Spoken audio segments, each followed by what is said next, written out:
Oui, effectivement, l'islam que j'ai connu lors de mes voyages est quand même différent d'une certaine façon de l'islam qui maintenant se propage à travers le monde et entre autres en France.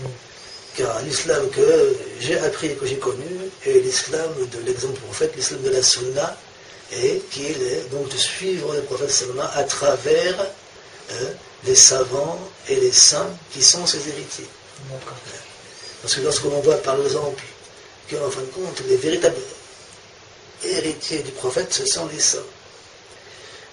Quand on voit ce hadith qui dit par exemple al-ulama warasatul anbiya, que les savants sont les héritiers des prophètes.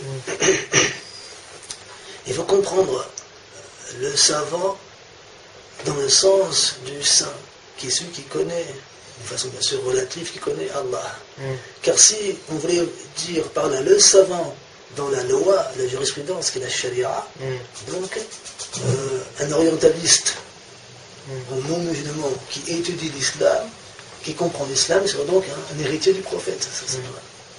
Alors que, effectivement, quelqu'un qui n'a même pas la foi, comment peut-il prétendre être ou quoi que ce soit un héritier du prophète? Donc les savants qui sont désignés par ce hadith, en fait, ce sont les saints, qui sont les proches d'Allah. Comme on voit également dans le Coran, seuls craignent Allah de ses esclaves, les savants.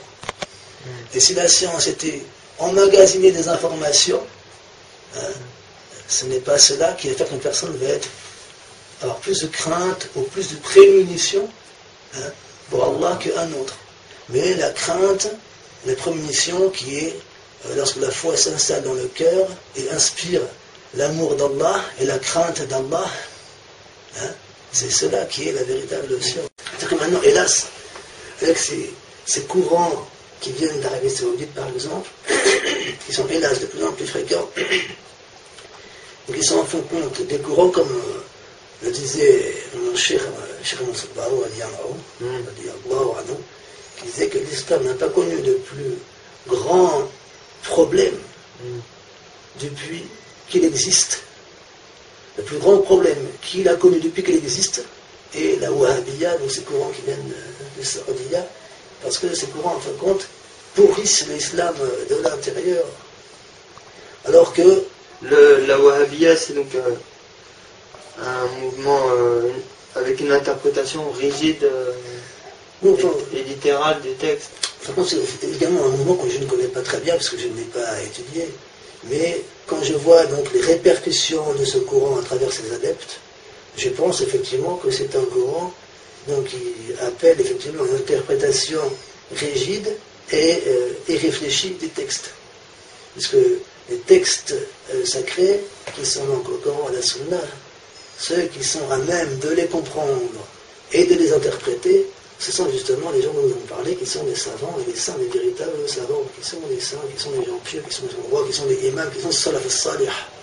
On voit que ces gens-là prétendent suivre le salaf salih, donc les prédécesseurs, les pieux prédécesseurs, qui sont les premiers siècles de la communauté. C'est ce qu'ils prétendent, mais on voit qu'en réalité, ce sont les derniers des derniers qui suivent. Puisqu'ils suivent des gens qui étaient encore hier, qui étaient encore, par exemple, vivants, qui prennent comme guide et comme référence. Et ces gens-là n'ont rien à voir avec le salaf salih. Et par contre, tout en prétendant suivre le salaf salih, ils rejettent les avis de salaf salih. Ils rejettent les avis des pieux prédécesseurs, comme les imams, et ils se permettent de contredire ou de contester ce qu'ont dit les imams, qui sont eux salaf salih. Donc on voit vraiment qu'il y a une contradiction. Là, il y a un problème maintenant aussi d'ignorance, comme a dit le prophète sallallahu alayhi wa sallam, que Allah va faire disparaître la science. Comment va-t-il la faire disparaître? En faisant disparaître les savants. Jusqu'à ce que ce n'est plus que des gens ignorants qui s'égarent et qui égarent les autres. Et c'est malheureusement ce qu'on voit maintenant, c'est que n'importe qui va dire n'importe quoi. On va prendre un verset ou un hadith du prophète sallallahu comme référence, on va interpréter sans science, en suivant sa passion, et on va, comme cela, contredire ce qu'ont dit les pieux prédécesseurs. Donc la compréhension du Coran de la Sunna. Et quand même, pour finir, ce qu'on disait quand même, quoi, Donc l'islam en France, on a besoin de retourner à un islam traditionnel, qui est donc de suivre les savants, qui ont fondé des écoles de jurisprudence, de suivre les gens qui ont toujours été reconnus comme pieux et comme saints, et de prendre ces gens-là comme référence, et de relier donc les relations avec le prophète, sallallahu, les prendre comme intercesseurs, de prendre comme intercesseur entre nous et Dieu. Parce que le prophète, sallallahu, est Shafir, c'est lui, notre intercesseur. C'est lui, en fin de compte, vers qui on doit se tourner, en se tournant également, bien sûr, vers Allah.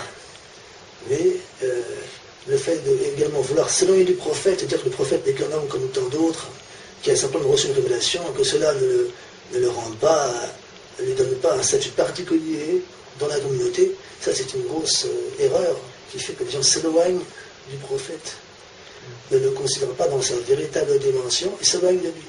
Et s'éloigner du prophète, c'est s'éloigner d'Allah. Qu'on le veuille ou non, car Allah a fait de son prophète l'intercesseur entre lui et sa création. Donc, retourner à Allah, retourner à l'amour du prophète, reprendre le lien avec le prophète, reprendre le lien avec ses héritiers, qui sont les saints, et, en fin de compte, se tourner vers Allah et prendre le chemin vers Allah de la façon qu'il veut, et qui est en se tournant vers le prophète, et en le suivant. Et maintenant, ces courants qui disent que le prophète, maintenant, sallallahu est mort, et qu'il n'y a plus aucun intérêt à se tourner vers lui, ces avis-là sont bien sûr déjà contraires à la sunna et contraires au texte lorsqu'on les étudie, et sont des avis, en fin de compte, qui éloignent les musulmans du prophète. Et éloigner les musulmans du prophète, éloigner les saints, l'éloigner des savants, tout cela fait que le musulman se perd et fait que son islam n'est qu'une apparence d'islam, mais dans l'intérieur, c'est quelque chose de vide et de dévié. Non. Ensuite, donc, bien sûr, ce qui passe à Gaza, bien sûr, les musulmans doivent être, chaque musulman doit être désolé de ce qui se passe, car lorsque une partie de la communauté est touchée, c'est toute la communauté qui en subit la peine, puisque la communauté est comme Jasad Wahid, comme un corps. Et quand un membre se plaint d'un mal, toute la communauté ressent la fièvre. Mais quoi qu'il en soit, je trouve moi, d'une certaine façon, normal qu'un juif se comporte comme un juif. Et donc, un juif qui estime que la terre d'Israël est sa terre, et qu'elle lui revient de droit, et qui se bat pour cette chose-là, je trouve ça normal. Par contre, ce que je trouve anormal est le fait que les musulmans ne se comportent pas comme des musulmans. Et c'est que les musulmans laissent leurs frères se faire massacrer, et que les dirigeants musulmans, bien sûr tout cela est arrivé progressivement, c'est un engrenage qui a fait que petit à petit les musulmans ont perdu leur force, ont perdu leur unité, ont perdu leur pouvoir, en récompense de ce qu'ils ont acquis par leurs mains, bien sûr. Mais quoi qu'il en soit, ce qui est maintenant désolant, et ce qui me désole vraiment, c'est que les musulmans ne se comportent pas en musulmans. Mais quand un mécréant se comporte comme mécréant, je trouve ça normal, parce qu'il est intègre avec sa foi. Et Allah dit dans le Coran, إن الذين كفروا يقاتلون إن الذين آمنوا يقاتلون في سبيل الله والذين كفروا يقاتلون في سبيل الطاغوت فقاتلوا أولياء الشيطان إن كيد الشيطان كان ضعيفا. Donc, que les mécréants combattent, que ceux qui ont cru combattent dans le sentier d'Allah. Et ceux qui ont mécru combattent dans le sentier des faux dieux. Donc, combattez les alliés du diable, car la ruse du diable est certes bien faible. Donc, Allah, c'est ce qu'Allah veut dans sa création, que les mécréants se comportent comme des mécréants. Et les musulmans doivent se comporter comme des musulmans. Je crois qu'on ne peut pas vouloir un mécréant se comporter comme un mécréant. Je trouve ça normal. Dans notre verset aussi, إن الذين كفروا ينفقون أموالهم ليصدوا عن سبيل الله فينفقونها ثم تكون عليهم حسرة ثم يغلبون والذين كفروا إلى جهنم يحشرون. Donc ceux qui ont mécru dépensent leur argent pour barrer le sentier d'Allah. Et ils vont dépenser leur argent. Ensuite ils seront vaincus et ensuite ils seront traînés en enfer. Donc moi, ce que j'espère des musulmans, c'est que les musulmans reviennent à sa religion, reviennent à sa foi.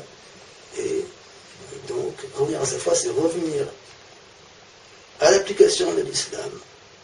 C'est revenir au djihad. C'est revenir à beaucoup de choses que maintenant, qui sont délaissées. Et c'est même plus grave que cela. Elles ne sont pas maintenant simplement délaissées. Mais il y a comme une espèce de courant qui vient maintenant à remettre en question ce genre de choses. On trouve même certains livres de droit, par exemple, et musulmans, qui sont maintenant traduits, et certains passages sont enlevés du texte original. Comme par exemple, cette traduction de la Risala, pour quelle maison, il faut le dire, c'est la maison à Nour, je crois, c'est ça, hein? Oui, c'est ça.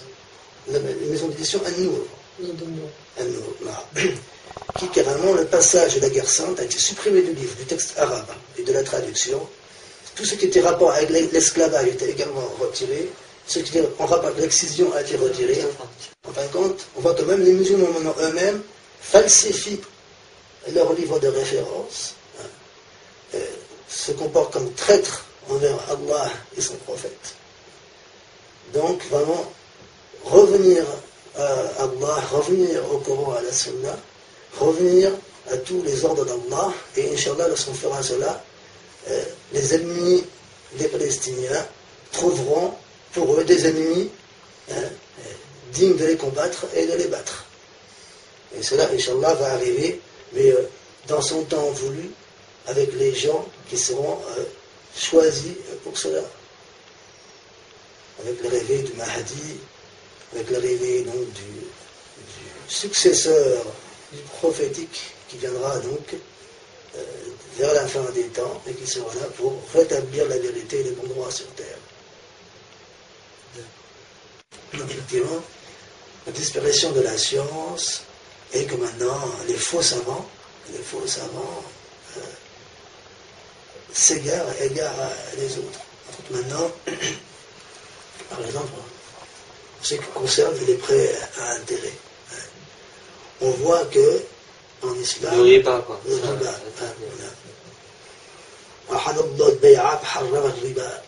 riba, donc les prêts à intérêt sont interdits en islam. C'est haram, mais ça fait partie des plus grands péchés. Puisque pratiquer le prêt à intérêt est plus grave que de commettre l'adultère avec sa propre mère. On donne un peu un aperçu de ce qu'est le riba. Maintenant, on sait aussi cette qaïda, cette règle dans le droit musulman qui est que que les situations extrêmes permettent des choses qui sont interdites. Exemple, quelqu'un qui va mourir de faim a le droit maintenant de manger ce qui était interdit, comme la bête morte. La bête qui n'a pas été sacrifiée selon le rite islamique ou le rite juif, qui est donc que la bête soit égorgée en prononçant le nom d'Allah en islam de façon générale, hein, et donc la bête soit égorgée par un musulman ou par un juif ou par un chrétien. Et qu'une bête qui ne soit pas égorgée n'est pas licite. Donc il faut savoir entre autres, en passant, que la plupart de la viande qui est licite en France n'est pas licite. C'est de la viande généralement qui est achetée à Rungis, la viande qui n'a pas été égorgée, et pour la vendre, on va marquer dessus halal, que c'est licite pour simplement la vendre. Et comme les musulmans sont peu scrupuleux, ils vont simplement acheter, tout en sachant plus ou moins que cette viande n'est pas halal, mais c'est leur... Comme c'est marqué, ils vont dire que ce n'est pas leur faute, qu'ils n'ont pas de péché, alors que bien sûr le péché leur revient à eux comme aux vendeurs. donc, les prêts pour revenir au prêt à intérêt, les savants, donc, ont divergé. Car le riba, l'intérêt, est tellement grave comme péché, qu'ils ont dit, est-ce que même dans les cas de nécessité, il est permis d'utiliser le riba ou pas? Certains savants m'ont dit, non, même en cas de nécessité, le riba reste interdit. C'est-à-dire que, imaginons quelqu'un qui va mourir de faim. Maintenant, il vaut mieux pour lui qu'il meure de faim plutôt que de faire un prêt à intérêt qui lui permettrait de manger et de rester en vie. L'autre avis dit que, quand même, le riba est comme les autres interdits et en cas de force majeure, que le riba devient donc possible. Comme par exemple, imaginons quelqu'un qui va mourir de faim, comme on vient de le dire. Quelqu'un qui va mourir de froid, qui n'a aucun endroit où aller. Par exemple. Donc dans ce cas-là, les prêts à intérêt seraient possibles. Maintenant, quand on parle de darourat, on parle vraiment de vie ou de mort. Ou fardou manfa'atan kabira, ou de perdre une fonction importante. On peut devenir paralysé, de perdre la vue, des choses graves comme ça qui vont permettre des interdits dans les cas graves. Ou, comme on dit, voilà, mourir de froid, mourir de faim, etc. C'est dans ces cas-là que maintenant c'est possible de manger la bête morte, que c'est possible de manger du cochon, et que c'est possible, à un avis, de pratiquer le prêt à intérêt. Mais maintenant, dire maintenant, oui, je suis obligé, ma maison est trop petite, j'ai envie d'une grande maison, j'ai envie d'une nouvelle voiture, et puis donc ça, je suis obligé maintenant, j'ai fait faire les prêts à intérêt. Ça, c'est se moquer du monde, parce que c'est pas ça être obligé. Quand on parle d'être obligé, d'Allah, c'est comme on a dit, des cas de vie ou de mort. Ne pas simplement suivre ses passions et vouloir accaparer plus de la vie de ce bas monde, simplement, et augmenter le confort, des choses comme ça. Donc nous, on voit malheureusement que beaucoup de savants ont la tendance, c'est-à-dire que oui, à partir du moment où on a envie de faire des prêts à intérêt, ben, si on en a envie, c'est qu'on est obligé. Donc on va pouvoir le faire. Ce qui est venu, bien sûr, mentir sur Allah et mentir sur son prophète. C'est pour ça que les faux savants, ulama as-sou, ce sont les gens que le Mahdi viendra, le Mahdi, donc l'imam attendu, viendra combattre des faux savants.